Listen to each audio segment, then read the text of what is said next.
Okay, hello everyone. Welcome to my talk. Thanks a lot for the very nice introduction, Baohong. So I'm Xueju Wang. Actually, I recently moved to the University of Connecticut as an assistant professor in materials science and engineering. So today I'd like to share with you my research on multifunctional 3D macrosystems from mechanics and materials design to applications. So before I dive into the technical details of my talk today, I'd like to first give you an overview on the research of my group. So basically, we have been studying the mechanics, advanced materials, and functional structures for applications from energy storage, flexible electronics, and shaper programmable systems. More specifically, we have studied the mechanics of deformation and fracture in advanced materials like batteries, and also the design and the development of functional structures and systems. So today in my talk, we'll focus on the 3D functional structures and systems. But if you are interested in other topics in my group, feel free to let me know after my talk. Okay, so we all know that multifunctional structures are very important for a lot of applications, including biomedical, aerospace, and also other fields. So currently, the 3D structures are manufactured by techniques, including the most popular 3D printing, two-fold lithography, and also scaffolding of stimuli responsive materials like chip memory polymers. So these techniques are fantastic. They have greatly advanced the development of 3D structures, but there are still some limitations. For example, the limited types of materials they can work with. Also, it is still very challenging to integrate multi-materials, including polymers, metals, semiconductor silicon, into a single 3D structure with device quality interfaces and high resolution. Also, it is the operation speed and addressable areas are still limited. So to address these issues, here I will introduce a novel but simple technique for assembling 3D structures from multifunctional materials, including polymers, metals, and semiconductor silicon, and also a heterogeneous combination of these materials. Here is a schematic showing the fabrication process. So basically, it begins with the fabrication of 2D patterns, which I will discuss in details later.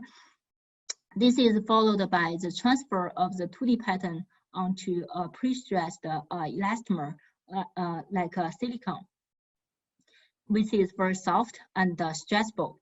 So when we the interface between the 2D pattern and the substrate can be divided into two categories.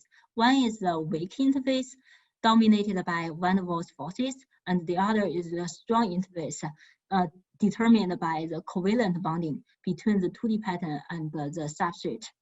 So when we release the pre-strain in the elastomer substrate, the large compressive forces will be induced at the strong interface, which will transform the 2D pattern onto into a 3D structure.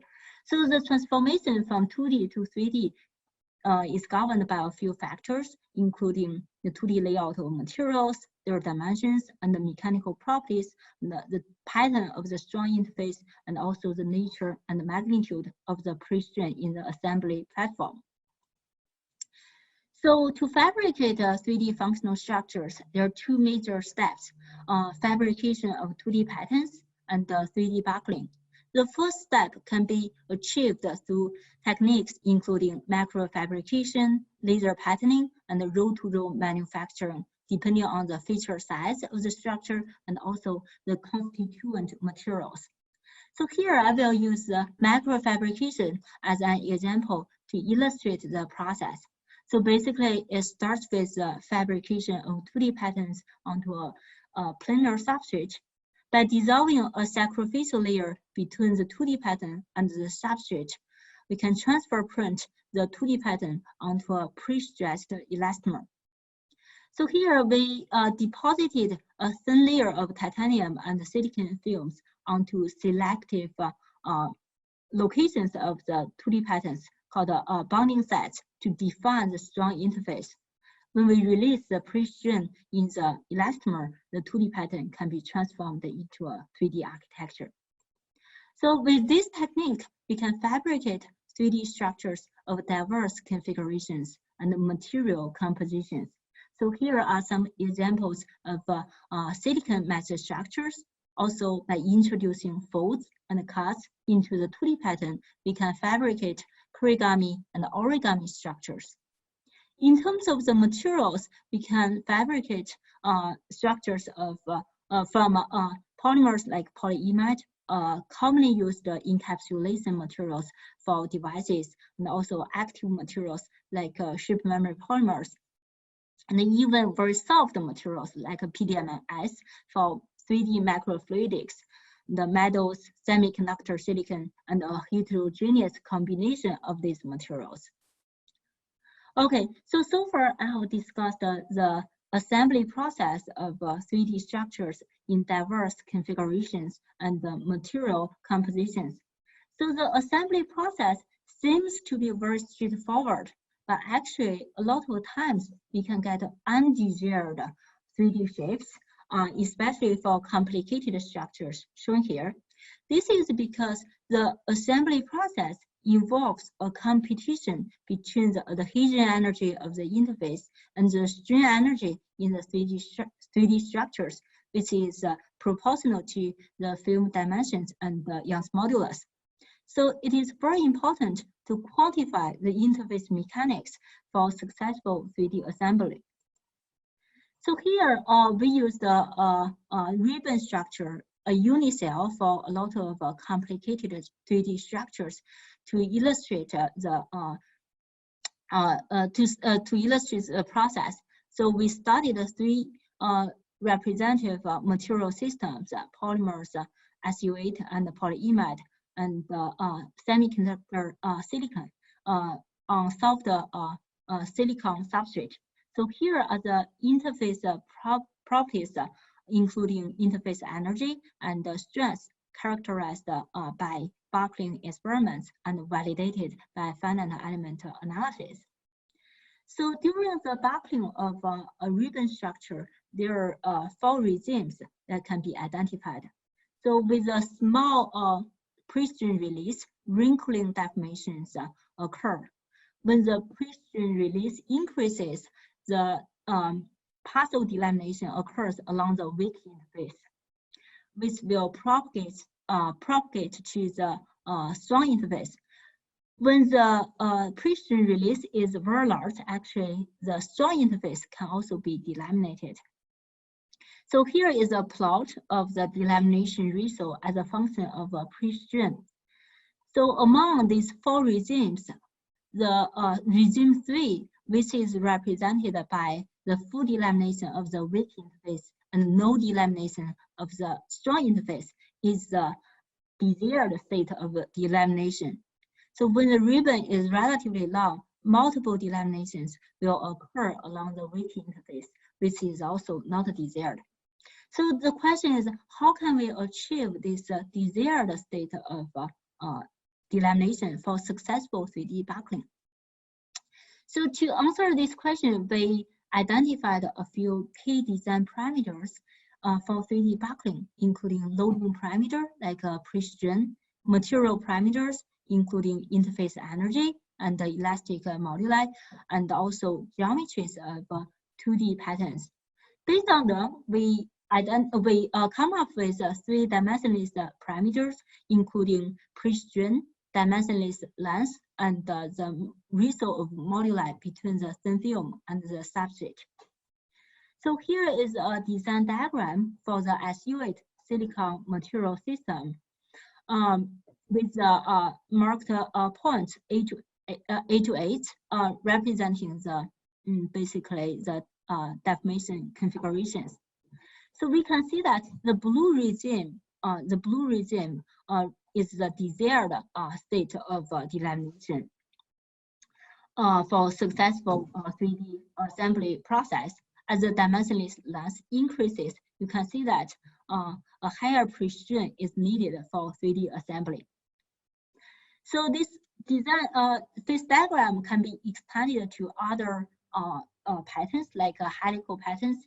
Due to the time limit here, I will not discuss it in detail. So the design diagram provides very important guidelines for the assembly of 3D structures. Take this 3D structure I presented earlier, for example, undesired double arc shape is formed because the dimensionless length is in this gray regime. So by increasing the thin film thickness, we can bring the dimensionless length into this desired blue regime to form this single arc shape. Okay, so far I have discussed the 3D assembly process, diverse configurations, and also the fundamental buckling mechanics. As I mentioned earlier, most of the deformations involved in this 3D assembly process is within the elastic regime of the materials. This can avoid damage to the materials, but sometimes it can cause some limitations. For example, when we release the 3D structure from the substrate, it will return to its 2D pattern because of the elastic recovery. This can pose limitations on practical applications for 3D systems in isolated forms, like macro robotics and biomedical devices, or operating conditions that are incompatible with the soft elastomer substrate, for example, in elevated temperature. So the question is, how can we achieve freestanding 3D structures for a lot of applications? So to address this issue here, we introduced chip memory polymers. I know the second speaker today will discuss a lot on chip memory polymers. So here I will just give a brief introduction on chip memory polymers. So basically, chip memory polymers are a type of polymers that can change from their original shape to a deformed shape under external mechanical forces and the fixing of the resulting deformation. So when under exposure to external stimuli like heat, light, or pH, it can recover the original shape. So the macro scale mechanism associated with the characteristics of chip memory polymers is related to a set of net points composed of physical or chemical bonds and chain segments which can switch their flexibility and mobility upon exposure to external stimuli like heat. So when we increase the temperature above the glass transition temperature of the chain segments, so they become very flexible and mobile. So under external deformation and forces, they can be deformed into a temporary shape. When it cools down and the stress is removed, this temporary shape can be locked. This is called the shape fixing effect of chip memory polymers. When we increase the temperature above the transition temperature again, it can recover the original shape. This is called the shape memory effect. So in this work, we used the shape fixing effect of chip memory polymers to realize freestanding 3D structures. Here, we chose an epoxy chip memory polymer with a transition temperature of 56 degrees C for illustration. But it's worth noting that the developed technique can be applied to other types of chip memory polymers as well, depending on the applications. Okay, so following the similar assembly process, we have this 3D structure attached to the substrate, and the heating and the cooling across the transition temperature of the chip memory polymers, we fix this 3D shape, and then by dissolving a sacrificial layer between the bonding set of the 3D structure and the substrate, we can get these freestanding 3D structures. So here is a system of illustrative examples for freestanding 3D structures, including baskets, boxes, and flowers. We also perform the quantitative analysis on the shape storage ratio of shape memory polymers. You can see that they can maintain their 3D shape very well due to the fixing of the chain segments in the shape memory polymers. Okay, so we can also integrate functional materials and the electronic components onto shape memory polymers for freestanding 3D functional structures. Here, as an example, we fabricated a wirelessly powered light emitting system by integrating capacitors, LEDs, Cal antennas onto shape memory polymers and assembled them into 3D structures. So when we position electronic devices inside an external loop antenna with applied RF power, we can induce power transfer to activate LEDs. Okay, so in addition, we can the 3D functional structures also have a lot of applications in biomedical devices. Here, as an example, we have fabricated 3D flexible electronic scaffolds to interface with biology. So the motivation here is to address the mismatch issue between the 3D soft biology and the 2D rigid electronics, so that we can probe the complicated 3D microenvironment of biology tissues. Here is an optical image of a 3D electronic scaffold fabricated from gold thin films and encapsulated with polyimide. In addition to the well-controlled geometry, it also has 48 microelectrodes distributed across the 3D structure for non-invasive sensing, stimulation, and drug release. To demonstrate its functionality, we integrated engineered cardiac tissue with a 3D electronic scaffold and performed the recordings of action potentials and also provided electrical stimulation to regulate the tissue function. Okay, so to summarize, in this talk, I introduced the mechanics guided assembly technique for 3D structures of diverse configurations and material compositions that are inaccessible with existing techniques. We have studied the interface mechanics and design maps for controlled 3D assembly process. In addition, we have introduced the shape fixing effect of shape memory polymers to realize freestanding 3D structures and electronics.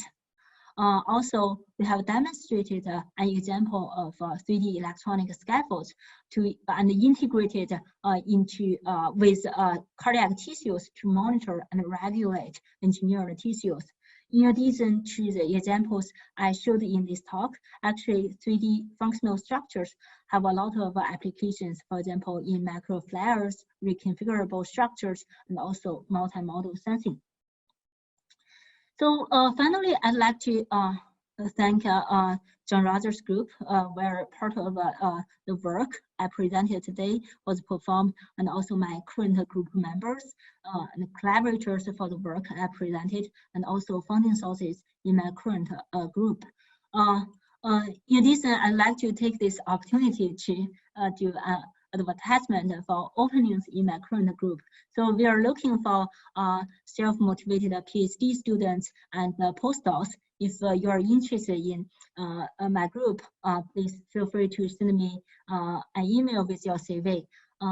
With that, I will stop here and open the floor for questions and comments. Thank you.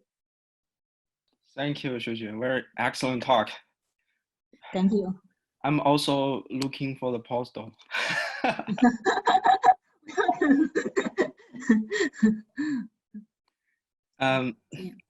So we have several questions from our attendees.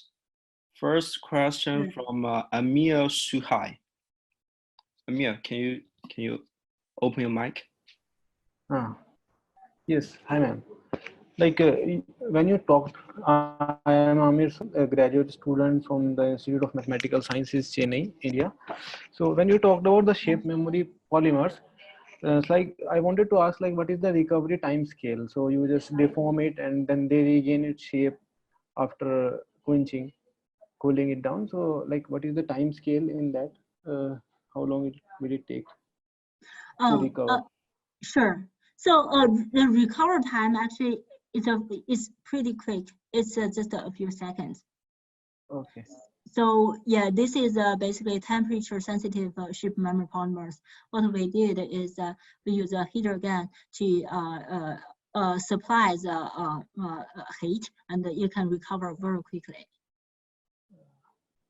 And one more thing, like, are there any simulation work like you did regarding shape memory polymers using, if people have addressed this using MD or? Yeah, we did. Let me see. Oh, I don't have it here. I don't have it here, but we did perform some simulation works. If you are interested, you can refer to this paper. Okay. We here actually we also basically simulated the deformation and recovery of shape memory polymers. But due to the time limit, I didn't discuss it here. But yeah, in this paper we have we have included that results. Okay. Yeah. Thank you. Problem. Okay. Second question from the Qianyu Liu. Yeah, so thank you for the great presentation. I have a question about the removing PVA and the patterns together on the slide 5, I think. So I'm wondering if you did some special surface treatment to help the pattern easier to remove from the substrate. Oh, so you mean here, right? Yeah, I think this. Oh, yeah. Right. So here actually we included a so-called sacrificial layer, PMMA, which can be dissolved in acetone. So basically the removal of the pattern from the substrate is enabled by dissolving this sacrificial layer. Okay, I see. Yeah, thank you very much. No problem. Okay. Any other questions?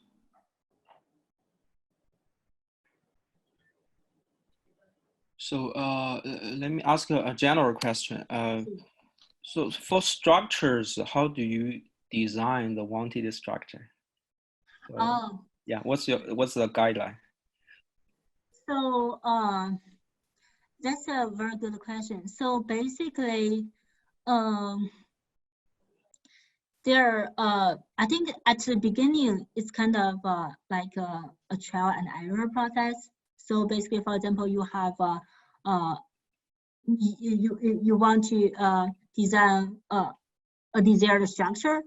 You can first based on the structure and the buckling process, the compressive buckling process, you have basically general idea of the 2D patterns, and then based on finite element analysis, you can simulate the buckling process and see whether basically you can get the desired structure.